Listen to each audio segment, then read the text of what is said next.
A silent power shift is reshaping the Arab world, and, honestly, it could redefine the Middle East. By Pulse News Analysis Desk, a profound geopolitical shift is unfolding across the Arab world. It is not driven by street protests, palace coups, or, the ideological rivalries that once defined the region. There are no mass demonstrations in Cairo, no dramatic collapse of regimes, no viral moment igniting public rage. Yet the consequences of this shift may rival, or even surpass, the impact of the Arab Spring. What is taking place is a strategic awakening among the region's most consequential Arab states, led by Saudi Arabia, with Algeria closely aligned and Egypt increasingly attentive. These countries have begun to recognize a long-term threat to their sovereignty, a deliberate regional strategy of fragmentation, militarization, and control of trade routes spearheaded by Israel and quietly enabled by the United Arab Emirates.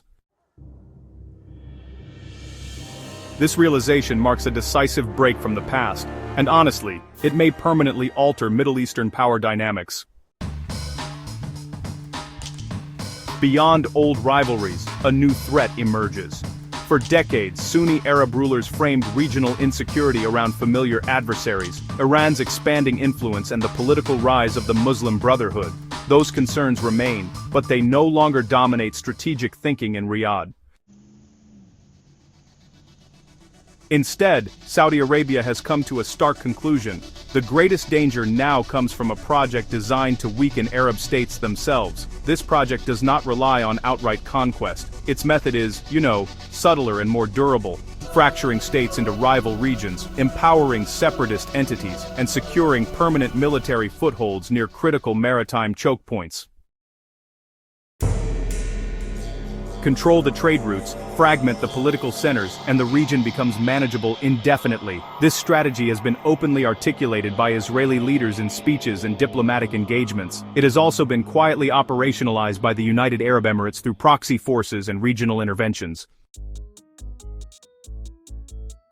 The fragmentation blueprint, from Syria to the Horn of Africa.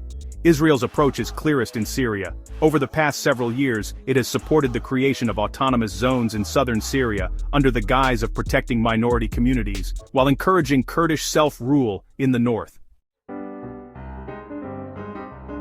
The objective is not regime change in Damascus, but something more lasting, turning Syria into a permanently divided state with no meaningful central authority. This is what's often called the Libya model, a country that, looks intact on paper, but is actually hollow in reality. A similar pattern has, emerged in the Horn of Africa. Israel's recognition of Somaliland, which is a breakaway region of Somalia, opened the door to its first potential military foothold in the area. The strategic payoff here is immense. Proximity to the el-Mandeb Strait, which is one of the world's most vital shipping lanes connecting the Red Sea to the Indian Ocean. Control this corridor, and honestly, you influence global trade, energy routes, and naval mobility. Yemen was the place where, honestly, the plan nearly succeeded.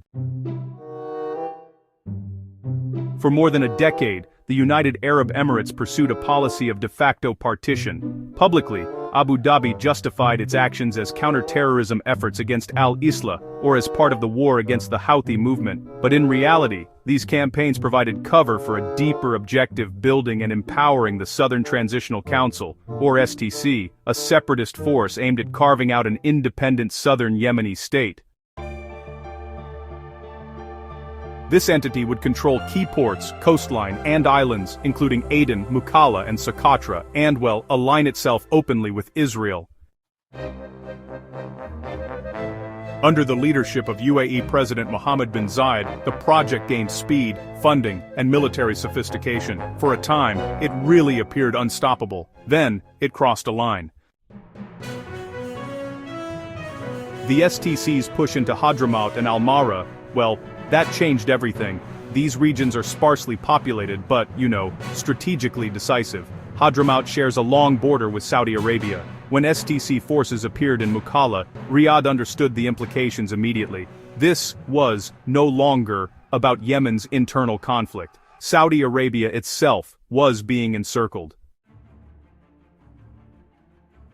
For a kingdom known for cautious diplomacy and honestly, slow decision-making, the response was uncharacteristically swift. Saudi-backed Yemeni government forces launched a counter-offensive. Airstrikes targeted STC positions. Weapons shipments arriving at Mukalla port were destroyed. The message was unmistakable and public. Saudi Arabia was no longer tolerating Emirati-backed fragmentation on its doorstep. Within days, a decade of Emirati planning unraveled. Abu Dhabi announced a rapid withdrawal of its forces from Yemen, including the strategically prized island of Socotra. Years of investment, influence and leverage collapsed almost overnight. The military reversal triggered a political rupture that few believed possible. Saudi media, which is usually, tightly controlled and pretty diplomatically restrained, suddenly erupted with these thinly veiled attacks on the UAE leadership. Viral posts started popping up celebrating Saudi military power and, honestly, invoking all sorts of historical symbolism tied to the kingdom's founding. The tone was, unmistakable. The former ally was now being framed as a destabilizing force. This marked a dramatic reversal in a relationship that was once defined by really close coordination. Mohammed bin Zayed had actually played a central role in the rise of Saudi Crown Prince Mohammed bin Salman. He introduced him to Washington power brokers, facilitated access to the Trump administration, and helped rebrand the young prince as a modernizing leader who was, open to Israel. But, as we've seen time and again, alliances built on ambition rarely survive when conflicting interests emerge. When Saudi sovereignty came into question, loyalty dissolved. Saudi Arabia has not undergone a moral transformation. Its political system remains authoritarian. Its leadership methods remain ruthless. Human rights concerns have not suddenly become a priority. What has changed is strategic clarity.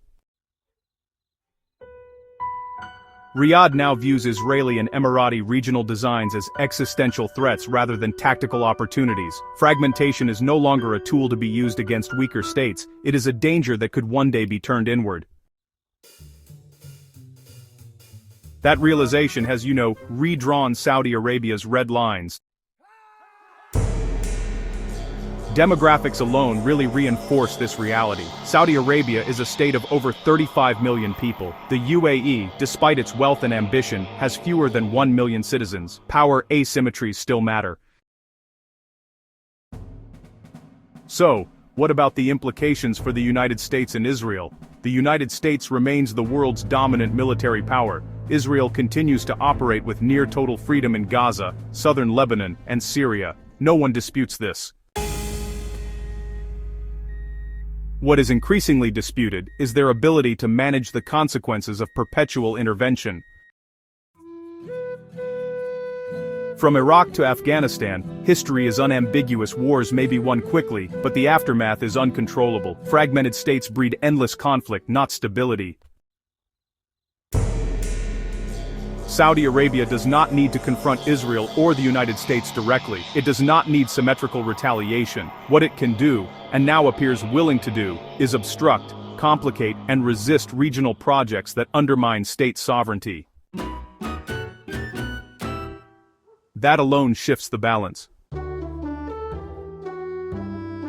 For years, the Middle East has been trapped in a cycle of intervention, collapse, and prolonged instability. What is emerging now is not a popular revolution, but a strategic recalibration from within the Arab state system itself. It is not idealistic, it is not democratic, but it is consequential. For the first time in decades, Israeli and Emirati ambitions have encountered a hard regional limit.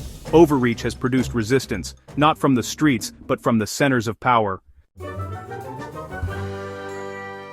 That resistance may prove far more disruptive than any protest ever could.